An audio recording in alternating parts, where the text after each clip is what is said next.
더 배움 합격의 공식 약속의 이름 최승걸입니다.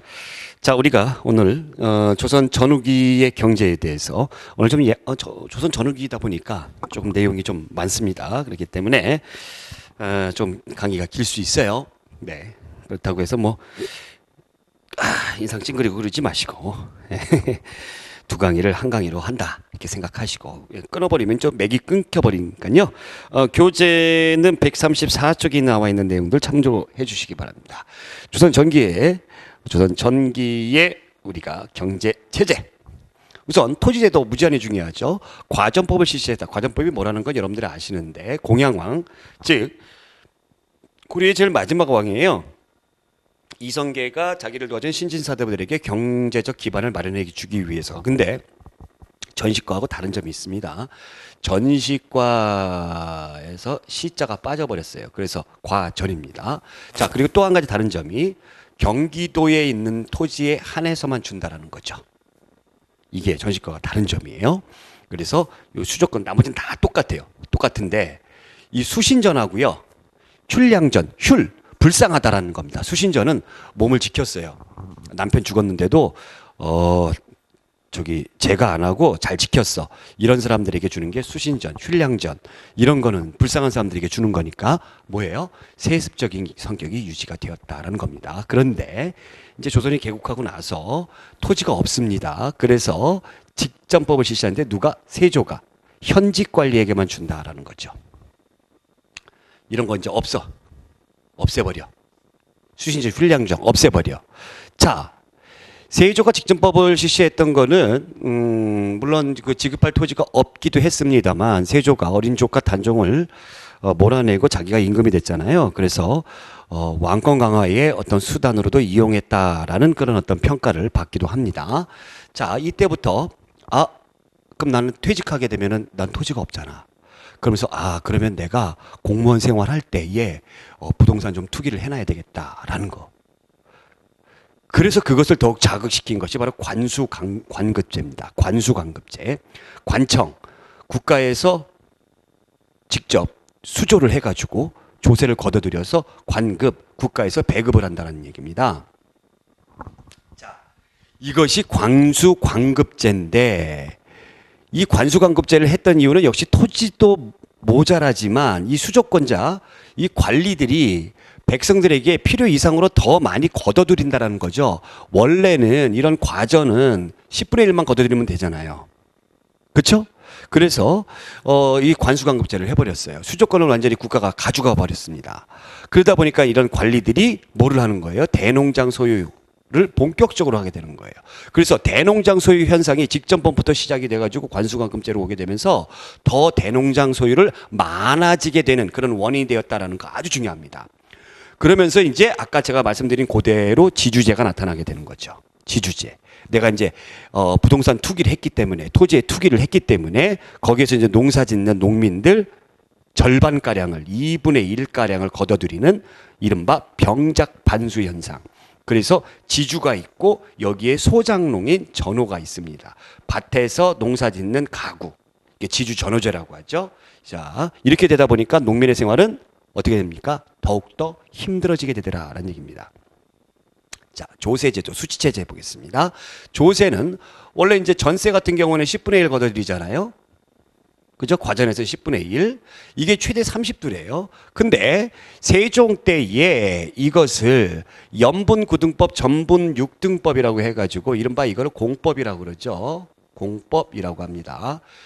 무려 농민 가구 17만 가구를 직접 여론조사를 해가지고 이 제도가 탄생을 했는데, 연분구등법, 풍흉에 따라서 풍작이 들었느냐, 흉작이 들었느냐, 전분육등법, 토지의 질에 따라서 이렇게 나눠지게 되는 거죠.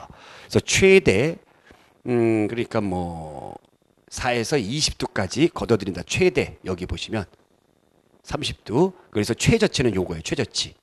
그러니까 농민의 부담이 굉장히 감소되는 겁니다. 이것이 전분육등의 연분구득. 다른 발이 아니라 다른 말로는 뭐라고? 공법이라고 합니다. 자, 공납은 특산물 걷어들이는 거죠. 군현마다 부과를 시켰습니다. 그러니까 마을마다 부과시켰어요. 그러면 이 공납의 책임자가 누구예요? 그 9년의 관리가 되겠죠. 수령이 되겠죠. 그러다 보니까 이 수령들이 백성들을 쥐어짜는 거예요. 그러다 보니까 농민들의 부담이 커지더라라는 얘기입니다. 그 다음에 역 보겠습니다. 16세 이상의 양인 남자에게 합니다.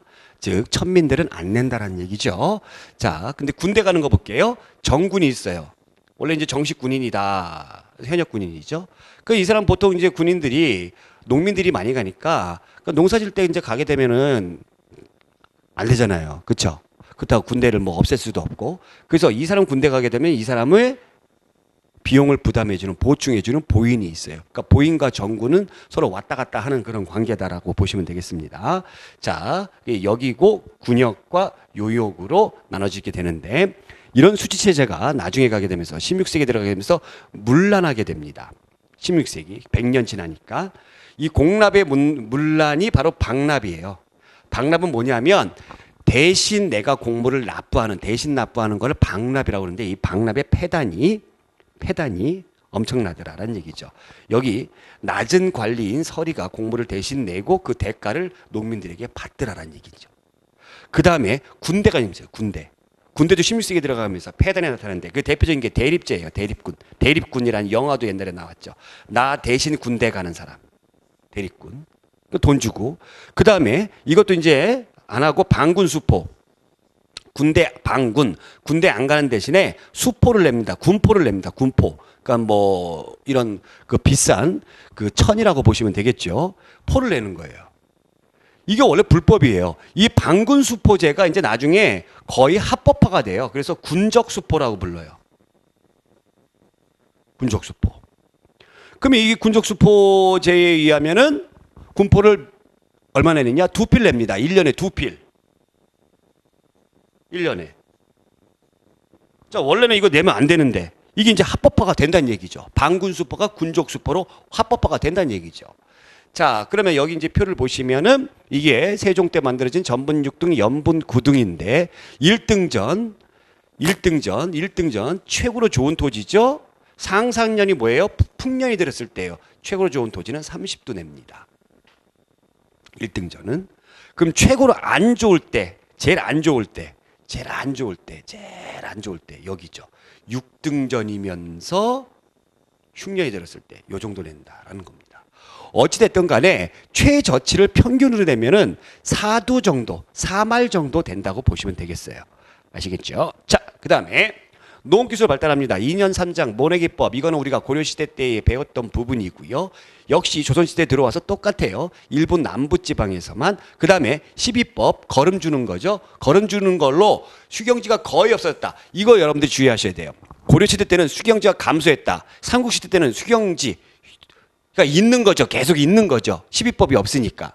근데 조선시대에 들어오게 되면서 12법 때문에 휴경지가 거의 없어졌다.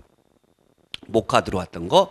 그 다음에 지주제의 확산. 그래서 농민 생활은 더욱더 어려워졌다. 그래서 정부가 노력을 하는데 잡곡이나 도토리, 나무 껍질 이런 거를 이제 식품처럼 식용으로 먹을 수 있는 법을 만들었어요. 그 법이 바로 뭐냐면 구황법, 구황.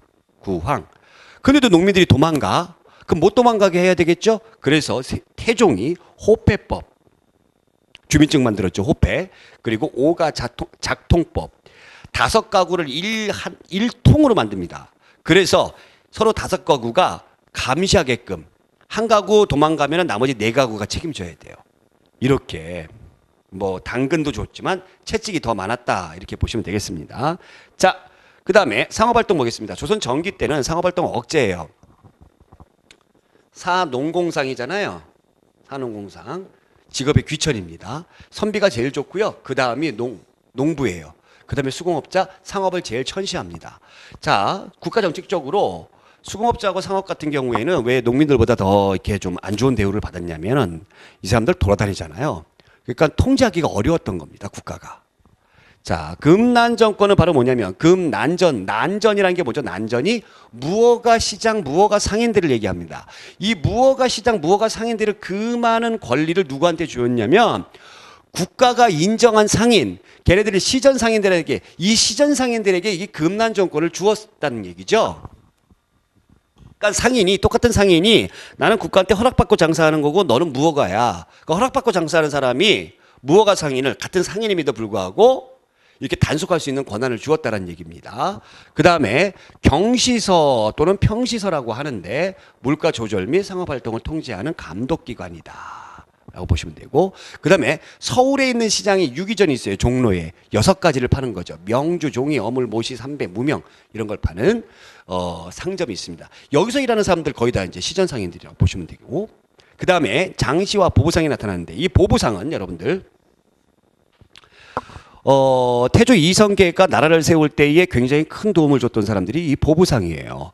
그러다 보니까 이 보부상은 조선시대 전반에 걸쳐가지고 보부상들은 국가가 잘해줍니다. 아주 잘해줘요.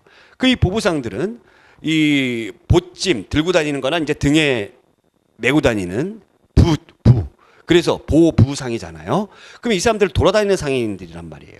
그래서 15세기 때부터 각 지역별로 장시가 있었어요. 그래서 뭐 5일마다 생긴다, 뭐 7일마다 생긴다, 10일마다 생긴다, 5일장, 7일장, 11장 이런 것들이 생기는 거죠. 그게 돌아다닙니다. 그래서 전국적으로 나중에 가면 확대되고 이 사람들이 조선의 유통을 담당하게 되었다라는 거죠. 자, 그러면 이제 조선 후기로 가겠습니다. 조선 후기는 얘가 모든 것을 변화하게 만들어줘요. 양난. 그 임진왜란, 병자호란 완전히 국가를 쑥대밭으로 만들었던, 그래서 이 조선 전기와 후기로 나누는 시점도 이 양난이 되는 겁니다. 특히 백성들이 이제 너무 못 살아지는 거죠. 국토가 황폐화되고 인구가 줄다 보니까. 그래서 국가는 이 백성들의 삶을 위해서 이 아주 대대적인 개혁을 할 필요가 있었던 것이죠. 특히 조세제도. 이 국민들을 위해서, 백성들을 위해서 개혁을 한 것이 아니라 백성들이 살아야 국가 재정이 튼튼해지니까. 그래서 전세를 개혁하는데 이 전세 개혁을 영정법이라고 합니다. 영원히 정해버렸어요. 우리가 전분육 등이 연분구 등은 늘 변하잖아요, 수시로. 근데 아주 정해버렸어요. 정했는데 최저치로, 최저로 정해버린 겁니다. 토지 1결당 쌀 요 정도 최저치로. 그럼 농민들 너무 좋겠죠. 너무 좋겠죠. 그런데 이런 거 수수료, 운송비, 뭐 보충비 이런 것들 들어가면서 농민의 부담은 줄지 않았다라는 거고요. 자, 그다음에 공납을 개혁하는 게 대동법이에요. 공납은 특산물 내는 거잖아요. 특산물 내는 건데 이 특산물을 내는 것이 각 지역별로 막 다르고 막 여러 가지 있다 보니까, 그리고 이 세금을 부과하는 기준도 달라요. 예를 들어서 경북엔 사과 나주는 배인데 그러면 배 몇 알하고 사과 몇 알하고 같은 거냐? 정확하게 할 수가 없겠죠. 그래서 전국을 같은 걸로 대동단결 같은 걸로 내라. 동입니다. 같을 동자. 배경은 박람회 폐단. 현물로 부과하던 것을 토지 면적수에 따라 가지고 쌀이나 면포 동전으로 내는데 주로 이제 곡식으로 냅니다. 곡식으로. 그 기준이 1결당 12두다라는 얘기가 굉장히 중요한 거예요. 대동법은. 1당 12도. 토지 면적에 따라서. 그래서 이 제도가 조선 후기 때에 전국적으로 번져나가는 데에 무려 100년이 걸려요. 대동법의 실시는 광해군 때 실시하거든요. 근데 숙종 때 가서야 전국적으로 한다. 왜? 양반이나 지주들이 반대했기 때문에. 토지 면적당으로 하니까. 반면에 영정법은 바로 실시해버려요. 이거 언제 실시했죠? 인조 때 했어요. 인조 때. 인조 때 했던 거고. 자, 그러면 이렇게 하다 보니까 농민들을 좋아해요. 농민들은 난 토지가 별로 없어. 그럼 조금 내면 되고, 안 내도, 토지가 없으면 안 내도 돼요. 그런데 공의라는 사람이 등장하는데 이 공의는 도대체 누구냐라는 겁니다. 엄청나게 중요해요. 공의는, 국가는 그러면 각 지역별로 이렇게 올라왔던 그런 물품들, 그게 필요하죠. 그래서 이 공무를 담당하는 국가가 등용한 상인들을 공인이라고 부르는 거예요. 공무를 담당하는 사람이다. 그러면 이 사람들이 한 번에 이제 뭐 어떤 물품을 사러 내려갈 때 돈을 많이 가지고 갈 거 아닙니까? 그러다 보니까 공인들이 모이니까 사람들이 우르르 몰려요. 그래서 시장이 엄청나게 발달하게 되는 것이고, 그러다 보니까 유통의 필요성에 의해서 화폐가 생겨나게 되는 겁니다. 그래서 조선 후기 때, 숙종 때에 우리 강의 시작할 때 대문인 상평통보가 만들어져서 전국적으로 유통을 하게 되는 거죠. 이 공인 같은 경우에는 독점 상인인 도고로 발전하게 돼요. 아, 돈 버는 방법을 알게 되는 거죠. 그리고 시장이 발달하게 되면서 거상들이 등장을 하게 됩니다. 거상들이 대표적인 사람이 뭐 송상이라든가 개성상인들, 내상이라든가 일본의 상대로는 동래상인들, 그 다음에 만주를 무대로 하는 만상이라든가 만상이 아니에요. 만상이라든가 또 누가 있을까요? 서울을 중심으로 하는 경상 이런 사람들이 등장을 해요. 그럼 전국에 막 유통을 막 하잖아요. 그럼 뭐 시장이 발달하고 특히 이 시장도 또 어느 시장이 포구를 중심으로 한 시장들이 많이 발달하게 되는 거예요. 한국. 예. 그래서 뭐 선상, 배를 가지고 있는 선상이라든가 그 다음에 이 포구에 이 여관을 운영한다든가 아니면은 뭐 돈을 맡아주는 그런 금융업을 한다든가 이런 상인들이 나타나게 된다라는 거. 여러분들이 대동법은 어마어마하게 중요합니다. 그러다 보니까 상업을 하지 말아라 그랬음에도 불구하고 상업이 발달하게 되는 그런 계기가 되는 것이 바로 대동법입니다. 자, 그 다음에 군대를 개혁하는 균역법. 원래는 두 필 내는 건데 이건 누가 해요? 영조 때 합니다. 영조 때. 1년에 군포 한 필 내게 하거라. 그러면 50%를 깎아주다 보니까 재정이 부족하죠. 이걸 누굴 내게 합니까?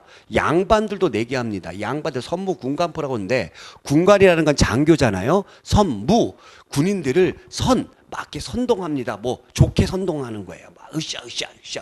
그거를 담당해주는 뭐 오늘날 따지면 뭐 정훈 장교 같은 애들 이런 어떤 직책을 만들었어요.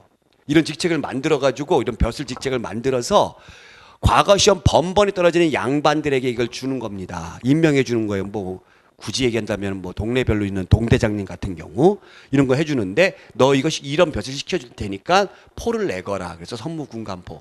그래서 역을 균등히 한다 해서 균역법이라는 이름이 붙여졌어요. 근데 이거 가지고도 부족하죠. 그래서 이른바 결작이라고 해가지고 토지 한 결당 쌀 2말씩 내게 했던 겁니다. 그다음에 어염세, 선박세 등을 징수했고요. 자, 결과로 결작은 뭐예요? 결작은 어찌됐건 농민들이 내게 되는 거죠. 군정문란으로 다시 농민들 부담이 엄청나게 많아지게 되더라라는 얘기입니다. 자, 여기 밑에 있는 영조실록에 나타나 있는 글을 한번 읽어볼게요. 현재 10여만 호로서 50만 호가 져야 할 양역을 감당해야 합니다. 한 집안에 비록 남자 4명에서 5명이 있어도 모두 균역에서 벗어나지 못합니다. 군포를 마련할 길이 없어 마침내 죽거나 도망을 가게 되고 이러한 자의 몫을 채우기 위해 백골징포, 황구첨정 등의 폐단이 나타나는데 백골징포는 누굽니까? 죽은 사람이 군포 내라는 거죠. 즉 이 군포의 그 문란을 말해주는 거예요. 황구첨정은 뭐예요? 황구첨정 누런 잎이라는 거예요. 누런 잎. 옛날에는 어린애들이 이렇게 애기들이 이렇게 입을 뻥긋뻥긋 거리는 거를 누런 잎으로 봤나 봐요. 그래서 어린 아기에게 군포를 부과하는 거 황구첨정. 여기에 도망간 이웃의 목 인징, 도망간 친족의 목 족징 까지 더해져서 군포가 문란해졌다라는 겁니다. 어찌됐든 영정법, 대동법, 균역법은 어떤 공통점을 가지고 있느냐? 조세의 전세화다라는 겁니다. 토지 면적에 따라 가지고 부과하는 성격이 다 있다라는 거죠. 조세의 전세화 현상이 나타나게 됐다. 조선 후기에 산업을 보게 되면 이거 굉장히 중요하죠. 모내기법이 이양법이 이제 전국적으로 보급이 돼버려요. 그러다 보니까 생산량이 증가하죠. 이모작 가능합니다. 1년에 2번. 그러다 보니까 부자가 되는 농민이 생겨나요.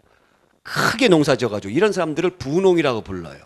그럼 이런 분홍이 많겠어요? 몰락한 농민이 빈농이 많겠어요? 빈농이 더 많죠. 그래서 농민 계층이 어떻게 됩니까? 이렇게 분화가 됩니다. 그리고 외국으로부터 담배 이런 것들이 들어오게 되고요. 자, 지대 납부 방식이 변화가 되는데요. 초기 때는 타조법이었어요. 타조법. 정률지대입니다. 왜 타조라고 하냐면 타작하는 거예요. 타작하고 난 다음에 수확하고 난 다음에 한다 해서 타조법이에요. 정률지대예요. 저 몇 퍼센트 하세요? 뭐 2분의 1 그러면 50%잖아요. 뭐 10분의 1 그러면 10%잖아요. 그러면 이거는 뭐 퍼센트로 딱 한 거니까 뭐 풍년이 들었으면 내가 가져가는 게 많죠. 흉년이 들게 되면은 뭐 내가 가져오는 게 적겠죠, 여러분들. 그렇죠? 근데 뭐 비율을 재니까 조선 후기 들어가게 되면서 도조법으로 바뀌어진다는 거죠. 도조법. 정해놨다는 액수를 정해놨습니다. 미리 정해놨어요. 나는 무조건 여기서 당신을 위해서 농사를 지은 다음에 무조건 어떻게 하겠다? 뭐 쌀 10말 가져가겠다? 뭐 쌀 뭐 2가마리 가져가겠다? 정해놓은 거예요. 자, 도조법에, 타조법에 할 때는 지주한테 보통 2분의 1을 냈는데 도조법으로 바꾸니까 3분의 1 정도 내더라라는 얘기예요. 자, 그러면 이것이 농민 계층이 조선 전기에 비해서 조선 후기에 농민층이 좀 더 그 지위가 향상됐음을 말해주는데 왜 그럴까요?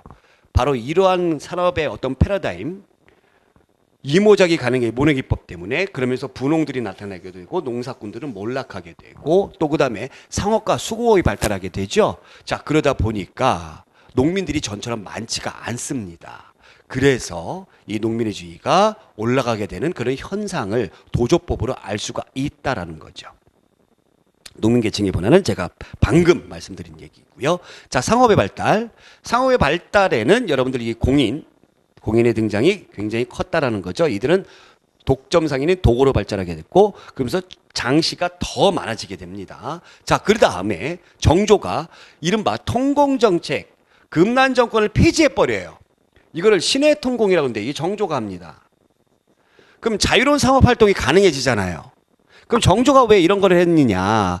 정조 때에 실학자들이 많이 활동을 했죠. 중상학파들. 자, 또 한 가지는 정조가 임금이 되고 나서 이 시전 상인들과 노론들과의 어떤 정경유착의 고리를 끊어버리고자 했던 정치적 의도도 여기에 숨어 있더라는 얘기입니다. 그리고 대상인들이 발달하겠는데 송상, 경상, 만상, 내상 등이 발달하게 되고 화폐도 유통하게 되죠. 상평, 통복, 숙종 때. 자, 통고정책, 경제 감독을 하는 평시서, 경시서라고 했죠. 그 전에 평시서로 하여금 30년 이내에 새로 설립된 시전을 모두 없애고 형조와 한성부로 하여금 유기전 이외에는 난전을 금할 수 없게 할 뿐만 아니라 이를 어기는 자는 벌 주도록 해야 된다. 자, 통고정책, 유기전만 빼고입니다. 유기전 이외에. 이거 중요하셔요. 잘 주의하세요. 자, 허성전에 나타난 도고의 모습이죠. 허성전 아주 유명한 거죠. 내 조금 시험해 볼 일이 있어 그대에게 만금을 빌리러 왔어 라고 하였다. 변신은 그러시오 하고 곧 만금을 내주었다. 허생은 대추, 밤, 감, 배, 석류, 귤 등등을 사고 2배 값으로 사서 저장했어요. 허생이 과실을 몽땅 사들이자 온 나라가 잔치나 제사를 지르지 못하게 됐고 그래서 가격이 얼마? 10배가 올랐다라는 내용입니다. 자, 여기 보시면 후시와 계시란 말이 있는데요. 계시는 공무역이고 국가와 국가 간에 하는 무역 공무역이고 후시는 뭐예요? 사무역이에요. 이 상인들이 하는 게 사무역이에요. 그래서 보통 이 중국과 관련된 거는 책문 후시, 중간 계시 요 동네. 그래서 요쪽에서 많이 했고 그다음에 여기 외관은 일본하고 했던 것이죠. 그래서 이 계시와 후시의 개념을 여러분들이 알아두시기 바랍니다. 자, 포구. 아까 제가 설명했던 그 포구. 이 선박을 가지고 있는 상인들을 얘기하죠. 이 선상으로 유명한 사람이 경강상인들이죠. 왜냐하면 모든 물자가 거의 서울로 올라오기 때문에 객주나 여각이 있습니다. 객주나 여각은 뭐 하는 사람들이죠? 상품의 매매를 중개하고 보관, 숙박, 금융, 운송업 담당하는 사람들. 자, 대외무역, 의주, 즉 청나라와의 무역은 만상이 주로 했습니다. 만주와 관련됐다 해서 만상. 그 다음에 일본 대일무역은 내상, 동래, 부산이죠. 개성의 송상 둘 다 해요. 제일 잘 나가는 장사꾼이에요. 송상이. 자, 청과의 무역에는 뭐 무역 제품 이런 건 다 일본과의 무역 제품들 다 아까 제가 지난번에 설명을 해드렸고 그래서 계시, 후시가 있다. 일본과의 무역에는 외관 계시가 굉장히 유명하였다라는 겁니다. 자, 수공업의 발달. 수공업도 변화도 우리가 양난 이후에 백성들이 먹고 살 거 없으니까 물건을 자꾸 이제 간해수공업으로 만들죠. 만들고 나서 갖다 팔게 되는 겁니다. 그래서 여기 대동법 시행에 따른 제품 수요의 증대 이렇게 나오죠. 그러면서 관영수공업이 쇠퇴되고 오히려 수공업자들이 장인세를 내고 물품을 직접 만들어 판매한다. 이 얘기가 뭐냐면 원래 수공업자들은 부역노동을 했어요. 국가 공장 안에 등록이 돼 있기 때문에 국가가 와가지고 국가에서 불러서 너 물건 좀 만들어 그러면 부역노동이에요. 뭐 일하고 나서 내가 뭐 돈 받아요 안 받아요? 안 받죠. 그렇죠? 그래서 부역노동을 했는데 이제는 장인세를 낸다라는 겁니다. 수공업자들이. 내가 세금 내고 내가 너한테 그냥 세금 내고 나 너네 관청에 가서 일 안 해. 이거예요. 조선 후기 들어가게 되면서. 그러면서 선대제 수공업이 유행하게 됩니다. 선대제라는 거는 미리 돈을 받고 이 수공업자들이 미리 돈을 받고 물건 만드는 거. 이걸 얘기하는 거고 광업 보겠습니다. 광업. 수공의 발달, 광물의 수요가 증가하게 되죠. 물건 많이 만드니까. 그 다음에 청과의 무역에서 은의 수요가 증가하게 돼요. 은. 이 은이 이 당시의 결제의 수단이었어요. 영국이 말이죠. 청과의 무역에서 계속 적자를 보게 되는 거죠. 그래서 청나라가 굉장히 이 은이 엄청 흘러났어요. 엄청나게 흘러났어요. 이 무역 적자를 해결하기 위해서 영국이 이 쓴 장꾀가 바로 뭐였냐면 아편무역이었잖아요. 이게 은이었다는 얘기죠. 그래서 광산에서 이런 것들을 많이 캘 필요가 있었던 겁니다. 그런데 당시에는 조선에 광산 개발 못하게 했습니다. 그런데 이 민간인들이 몰래 그냥 캐오는 거예요. 이거 몰래 캐는 걸 잠채라고 불러요. 잠채. 몰래 캐는 거. 나중에는 그냥 허가해줘요. 알았어, 캐. 이 물건도 필요한데. 그래서 덕대라는 전문 광산 경영인 이 사람이 상인으로부터 돈을 받아서 채굴업자와 노동자를 고용해서 광물 채굴을 했다라는 거죠. 돈을 역시 똑같죠. 선대제 수공업하고 미리 돈 받는 거 똑같죠. 떡대. 예, 전문 광산 경영인이다라고 보시면 되겠습니다.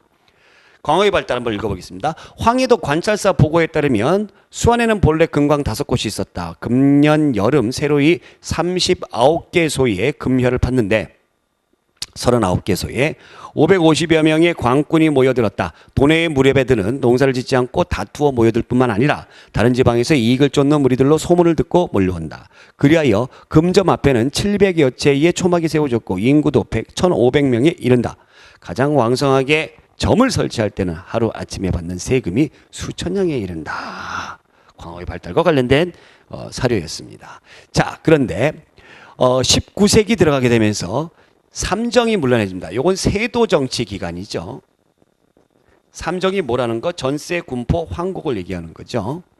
그죠? 그래서 문란상 여러 가지가 있는데 군포의 문란상, 황구첨정, 백골증포, 인진족징 있었다라는 거고 황곡이 가장 많이 문란했는데 원래 이게 빈민구제법이었는데 고리대로 전락을 해버리죠. 강제로 대여하고 겨섰고 황곡을 주지 않고 이자만 그러니까 주지도 않고 이자.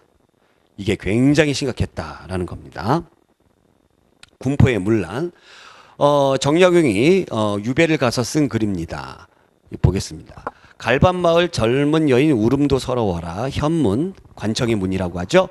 현문향에 울부짖다 하늘 보고 호소하네. 군인 간 남편 못 돌아오면 있을 법도 한 일이나 예부터 사내가 생식기 잘렸다는 말을 들어보지도 못했노라. 시아버지 죽어서 이미 상복을 입었고 갓난아인 베네불도 안 말랐는데 3대 이름이 군적에 실리다니. 시아버지는 돌아가셨죠?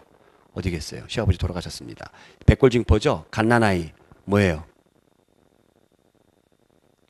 황구첨정. 그 다음에 여기 사내가 생식기를 잘렸대요. 왜 잘랐을까요?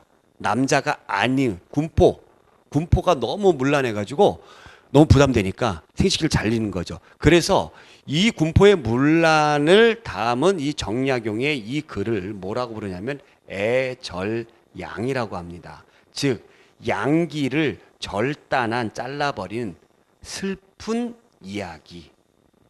애절양이라고 합니다. 자, 이렇게 해서 조선 전 후기의 경제 체제에 대해서 우리가 알아봤고요.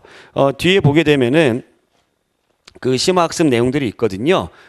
제가 설명드렸던 내용들이 심화학습 내용들에 들어가 있으니까 한번 그냥 심심 재미삼아 읽어보시기 바랍니다. 그래서 오늘 조선 전 후기의 경제 여기서 마치도록 하겠습니다. 고맙습니다.